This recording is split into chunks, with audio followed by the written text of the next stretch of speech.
રિક્ષા ચલાવવામાં શું મુશ્કેલીઓ આવે છે? મુશ્કેલીઓ તો ઘણી આવે. આ મુશ્કેલી તો આપણે તમને કહેવાની. બહુ પેસેન્જર હોય તો ટ્રાફિક પોલીસ આવી જાય, ના હોય તો કશું નહીં આવે. ટ્રાફિક પોલીસ આવે તો મેમો કેવું કઈ ચલાન કેવું કઈ કપાય? ચલો માલે ને મેમો આવે, પછી આ સિગ્નલ ભંગ કરીએ એનો મેમો આવે. પણ સિગ્નલ ભંગ કરવાનો આવે જ નહીં ને બંધ થયું તો આપણે ઊભું થઈ જવાનું હોય. ભંગ કરીએ તો 500નો મેમો આવે ને એ મેમોમાં આવે ઘરે ઘરે ડાયરેક્ટ. પછી કોઈ વાર ટ્રાફિક પોલીસે હેરાન કર્યા હોય કેવું કઈ? ના, એવું કોઈ આજ સુધી એવું વધુ પેસેન્જર બિહારવાના નહીં ને.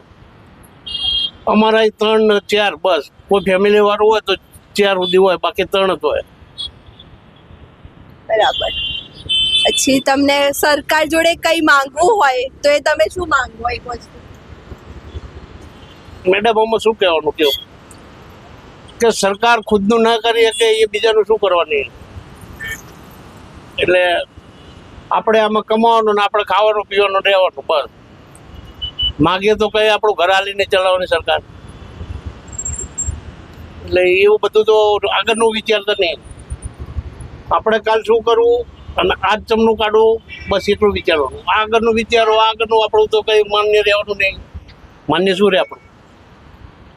એટલે જે છે આપણી આ જિંદગી આમાં 55માં આવી જાય, બાકી કેટલી 2-5 વર્ષ બહુ એટલું.